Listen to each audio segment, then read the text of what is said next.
আসসালামু আলাইকুম রহমতুল্লাহ। আশা করি আপনারা ভালো আছেন। আমার এর আগের পার্টটা যারা দেখেছেন, উম অবক্ষয়, সামাজিক অবক্ষয়, অবক্ষয়ের কিছুটা আম মানে যে একটা এফেক্ট ওটা নিয়ে আলোচনা করেছিলাম গতকাল, যে আর কতগুলো কারণ কী জড়িত থাকে। তো আমি প্রথমেই বলেছিলাম পরিবার, পরিবার এবং পরিবার। অবক্ষয়ের যত যাই হোক না কেন সামাজিকভাবে প্রভাব যাই দেখছেন এখনকার দিকে যত রকমের অবক্ষয় আছে, যত রকম, তার প্রধানতম ভিত্তি মানে শুরুটা হয় পরিবার থেকে, মূল যেটা।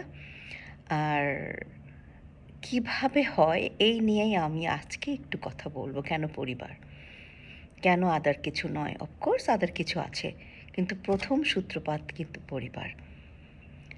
আচ্ছা, অবক্ষয়, সামাজিক যে অবক্ষয়গুলো আপনারা চিহ্নিত করেন, নিজেরা ফাউন্ডেড করেন, যে রাইট করে দেখেন কি কি অবক্ষয় এখন সামাজিক অবক্ষয়গুলো প্রকট আকারে ধারণ করছে।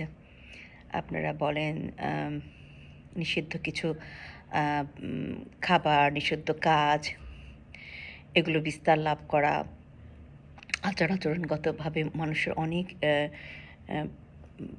খারাপ পরিবর্তনটা চোখে পড়ে।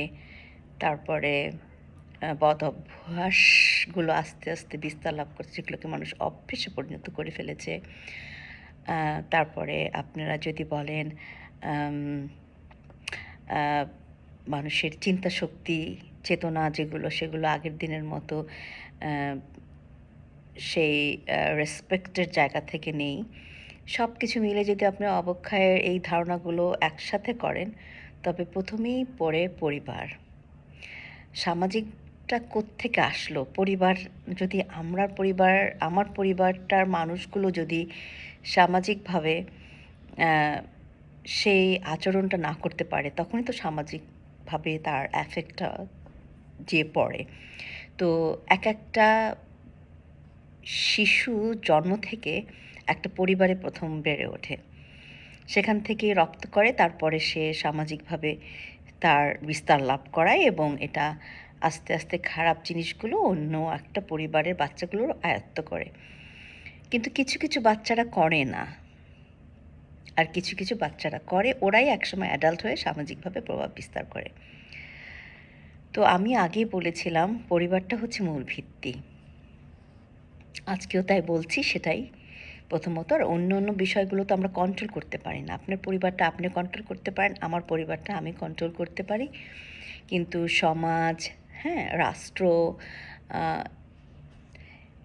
পরিবেশ, আদার পরিবেশ, ইনস্টিটিউশনস, স্কুল, কলেজ, ইউনিভার্সিটি, এগুলোকে আমরা কন্ট্রোল করতে পারি না। হয়তো একটা পরিবর্তন করতে পারি, যে আপনারা মনে করছেন রিলোকেট হয়ে বাংলাদেশ থেকে অন্য দেশ, বা অন্য দেশ থেকে অন্য দেশ, বা অন্য জায়গা, এই এলাকা থেকে আর এক এলাকায় রিলোকেট হই। পরিবেশের ক্ষেত্রে এটুকু সামান্য করা যায়, কিন্তু পরিবেশটাকে কন্ট্রোল করা যায় না ওই মুহূর্তে। আইন সব জায়গায় আছে, কিন্তু ওই আইনটাই কিন্তু সমাজটাকে বেঁধে রাখে না, কিছুটা রপ্ত করে, কিছুটা রহিত করে। তো পরিবারটা কিন্তু আপনার 2-3 জন অ্যাডাল্ট দ্বারা পরিচালিত হয়। তাদের অ্যাটিটিউড, তাদের আচার-আচরণ, তাদের জিনিসটা কিন্তু জন্ম থেকে একটা বাচ্চার উপর প্রভাব বিস্তার করে। আপনার খাওয়া-দাওয়া, আপনার ওঠা-বসা, আপনার চাল-চলন, আপনার কথাবার্তা, আপনার শিক্ষা-দীক্ষা, সব কিছু ওই বাচ্চাগুলোর ভিতরে প্রভাব বিস্তার করে। ওই বাচ্চাগুলোই আবার পরিবেশে গিয়ে আপনার বিস্তার লাভ করে। তো একটা ইনস্টিটিউশনে যারা কাজ করে, তারা কিন্তু অতগুলো বাচ্চাকে তার নর্মস, তার আচার-আচরণগুলো এভাবে শিক্ষা দিতে পারে না। তারা একাডেমিকটাকে গুরুত্ব দেয় বেশি। মোরাল অফ দ্য পার্ট, যে কীভাবে লেখাপড়া করে একটা বাচ্চা বড় হলো, তার বাইরে সে কী আচার-আচরণ করছে, ওটাকে কিছুটা কন্ট্রোল করা যায় কিছুক্ষণ, কিন্তু সবটা না। তো পরিবার, আপনি দেখতে পান যে একটা জন্ম শিশু যদি দেখে তার প্যারেন্টস বা অ্যাডাল্টসরা অ্যারোগেন্ট, তাদের কথাবার্তায় আই ডোন্ট কেয়ার, তারপরে একটা ভাব থাকে, আই এম মানে rich person, I am somebody else, কথায় কথায় তারা ওদের সাথে মিশো না, ওটা করো না, তুমি একটা খেলনা দিয়ে খেলেছো, আহ, তোমার একটা ছুঁড়ে মারলে আর একটা, এ ধরনের আমি অনেক অ্যাডাল্টের অ্যাটিটিউড দেখতে পাই। তাদের টাকা পয়সা, তাদের পদ পদবীর গরম, তাদের বাই বর্ন তারা ওই রকম হয়ে আসছে, তাদের অ্যাডাল্ট থেকে ওভাবে শিখে এসছে। ওই আচরণগুলো পর্যায়ক্রমে তার নতুন শিশু বা ওই পরিবারের শিশুরা শিখে ওইভাবে অভ্যস্ত হয়। তার কাছে ওটাই নর্মাল। আপনার আমার বা অন্যের কাছে ওটা অ্যাবনর্মাল হলেও ওই শিশুটি কিন্তু জানে না এটা সে ভুল করছে। সো সে যেখানেই যায় ওই অ্যাটিটিউড নিয়ে সে শো করে, আমি বসবো না, আমি এখানে করব না। সো আমি যখন টিনেজ ছিলাম তখন আমার মনে আছে আমি একটা শপিং কমপ্লেক্সে গিয়েছিলাম জুতো কিনতে। তো আমার পাশে যে একটা মেয়ে গিয়েছিল, আমার চেয়ে একটু ছোট হবে, বাট একই কলেজে পড়ি, হয়তো সে মেয়েটা চেনে। তো মেয়েটা খুব টাকা পয়সাওয়ালা ঘরেরই মেয়ে ছিল বলতে গেলে, বেশ চেনে হয়তো। কিন্তু আমি তো আসলে ওইভাবে করে একটা মানুষকে জাজ করি না, তাই না? তো সে এক একটা জুতো নামাচ্ছে, এক একটা জুতো নামাচ্ছে, অনেক জুতো হয়ে যাচ্ছে। আর আমি তো একটা জুতো কিনতে গিয়েছি, আমি জাস্ট একটা জুতো পিক করছি এবং সেটাকে কিনছি। তার কাছে মনে হচ্ছে যে আমি খুব সস্তা মানে মানে একটা জুতা কেন কিনছি, কারণ ও ওভাবে বড় হয়েছে। তো সে আমার পাশে বসছে, ইতস্তত করছে, মানে সে সরছে, মানে আমার পাশে, মানে আমি তো তার কাছে যাই না, তার তো অনেক টাকা। তো আমার ও ওইভাবে করে দেখে নাই যে এ কোন ব্যাকগ্রাউন্ড থেকে এসছে। তো ওর সাথে আমি এ আচরণ করব না, কারণ আমি দেখতে পাচ্ছি যে ওর মানে অ্যাটিটিউডটা এরকম, কারণ ও ওইভাবে শিখে আসছে। কিন্তু ও জানে না যে ওর শিক্ষাগত ব্যাকগ্রাউন্ড, পরিবেশের, ওর পারিবারিক শিক্ষাগত ব্যাকগ্রাউন্ড আর আমার ব্যাকগ্রাউন্ড আকাশ আর তফাৎ।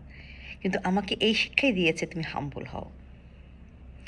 আমি এটাই জানি যে একটা সৎ মানুষের মানুষের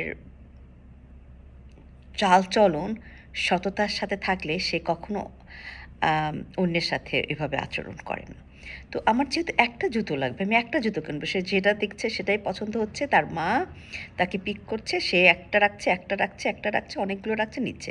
তো তার কাছে মনে হচ্ছে যে এ তো ধনী পরিবারের মেয়ে না, আমি ওর পাশে কেন বসবো? তো এই আচরণগুলো তার এখনও একটু না একটু অ্যাফেক্ট হয়ে আছে। কিন্তু সে সেটার জন্য দায়ী ছিল না অ্যাকচুয়ালি।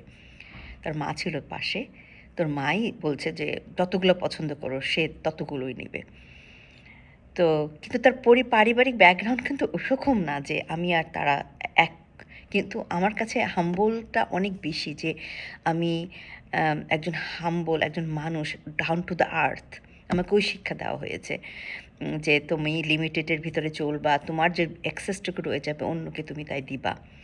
আমার বাবা ছোটোবেলায় ওইটা শিখিয়েছেন যে যখন আমি অনেক কিছু চাইতাম, তখন আমার কাছে উনি তখন ওই সময়ে মানে যখন ছোট ছিলাম, তখন হাই রেস বিল্ডিংয়ে থাকার কারণে মানে উপরে, তো নিচ থেকে অনেক দূরে দূরে যেসব বাড়ি ঘর দেখা যেত, মানে ২ শ্রেণীরই, মানে খুব আপার কেস এবং মোটামুটি আপনাদের একটু যে দ্য লোয়ার কেস, সব মানে যে ক্লাসিফিকেশনটা আপনারা মিন করেন। সো দুটো ক্লাসকে দেখা যায়। তো দুইটো আব্বু আমাদেরকে তখন আমাকে দেখাতেন যে তুমি এত চাচ্ছ, তোমার তো আছে, সব আছে, তুমি দেখো তোমার চতুর্দিকে, তোমার রুমের ভিতরে। কিন্তু ওদের দেখো, ওদের ফুডটা নেই, ওদের ভালো জামা নেই, তুমি দেখতে পাচ্ছ, অনেক দূর থেকে দেখাচ্ছে, তুমি ওখানে কাছে গিয়ে দেখে এসো। তো তোমার এত কিছু আছে, তুমি তার থেকে যদি না আরও একটু না কেনো, তোমার এতগুলো খেলনা আছে আর না কেনো, ও একটু ভাত পাচ্ছে, ও একটু কাপড় পাচ্ছে, ও একটু চলতে পারছে। তো ওই ছোটোবেলা থেকে যে আমাদের মানে মোমের মতো গরম, তো মানুষ তো কিন্তু যেভাবে মোমটা নরম থাকে তারপর শক্ত হয়ে যায়। তো আপনি যেভাবে শিখাবেন সে সেভাবে শিখবে। তো আমি ওভাবে শিখে আসছি। আমার বাবা ভীষণ ইন্টেলেকচুয়াল, একাডেমিকলি ভীষণ আপার ছিলেন, কিন্তু মানুষ ডাউন টু দ্য আর্থ ছিলেন। তার বাবাও এরকম ছিলেন, তাকে ওইভাবে শিক্ষা দিয়েছেন, সেও হয়তো আমাদের ওইভাবে শিক্ষা দিয়েছেন। এটাকে বলে পারিবারিক শিক্ষা। তো আমাকে যদি ওভাবে না দেয়, তাহলে তো আমি ওভাবে দেখতাম যে ইস, আমার দাদা তো এত বড়, আমার বাবা তো এত বড় চাকরি করে, ওর বাবা তো আমার কাছে যায় না, আমি কেন পাশে বসবো, করে সরে যেতাম। কিন্তু আমি তো ওই শিক্ষা পাইনি। মানে কে কয়েকটা জুতা কিনেছে তা না, কিন্তু আমার ভিতরে ওই অ্যাটিটিউডটা শো করতে আমি চাইলে পারতাম যদি আমার বাবা আমাকে সেই শিক্ষাটা দিতেন। তারপরে আসা যাক ভাষাগত। আজকালকার বাচ্চারা যেমন আপনাকে কেয়ার করে না, বাইরে গেলে কেয়ার করে না, অন্যকে সম্মান করে না। সম্মানটা আসলে ঐরকম না, বাহ্যিক দৃষ্টিতে আপনারা কি আধুনিক দৃষ্টিতে কীরকম আমরা জানি না। যেমন আমার বাবা একটা গল্প করেছিলেন যে তিনি যখন তার বাবা মানে আমার দাদার সাথে কোনো একটা দোকানে বসছিলেন, তো উনি একটা চেয়ার দিয়ে তার ছেলেটাকে বসিয়ে দিয়েছিলেন। তখন দোকানদারের যে মালিক সে বলতেছে, "কোন কাল আসলো, ছেলেকে বসিয়ে দিল, মানে ছেলেকে তো স্পয়েল করে দিল, নষ্ট করে দিল, তাকে বসিয়ে দিল।" আমার দাদা তখন হাসছিলেন। আসলে আধুনিকতার ছাপটা দরকার আছে, যে একটা শিশু সে অনেকক্ষণ দাঁড়িয়ে থাকবে, তাকে বসিয়ে দেওয়া হয়েছে, এটার ভিতরে কোনো মানে না যে বেয়াদবি করলো। আসলে তো সেটা না, ওই ভালোবাসা। কিন্তু সেই আমলে ওটাকে বেয়াদবি বলা হতো।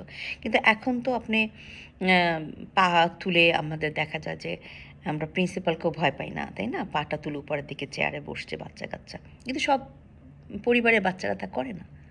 আমরা যেহেতু আম আগের দিনের মতো বেত্রাঘাত, হ্যান-ত্যান এগুলো তো প্রশ্ন ওঠে না, তাই না? এগুলো ছিল বলে অনেকে ভয় পেত, পাটা নিচে নামাতো। এখন তা না। কিন্তু তাই বলে কি সবাই এরকম করে? ১টা ২টো বাচ্চা মিথ্যে কথা বলবে, ১টা ২টো বাচ্চা টকবাক করবে বাজেভাবে, মানে কেয়ার হবে না, যত্র-তত্র যা জিনিস সরাবে। কিন্তু সব বাচ্চারা তা করে না। তো পরিবার থেকে সে শিখে আসছে যে আমাকে এটা করতে হবে কি করতে হবে না। তো ভাষাগত ব্যাপারটাও তাই। আপনি যদি আপনার শিশুটাকে ওইভাবে ভাষা শেখান, তার আপনাদের পরিবারের অ্যাসিস্ট্যান্টের সাথে কিভাবে কথা বলতে হবে, তাহলে সে কিন্তু নাইসলি কথা বলবে। আপনার যদি আপনার ক্লাসিফিকেশন দেন সবার সাথে। আমরা কখনো আ এই শিক্ষা পাইনি যে একটা রিক্শাওয়ালাকে এই রিক্শাওয়ালা বলে ডাকি। আমাদেরকে বলা হয়েছে রিক্সা যিনি চালান তার একটা নাম থাকে। তাকে হয় চাচা বলো, ভাই বলো বা কিছু একটা বলো।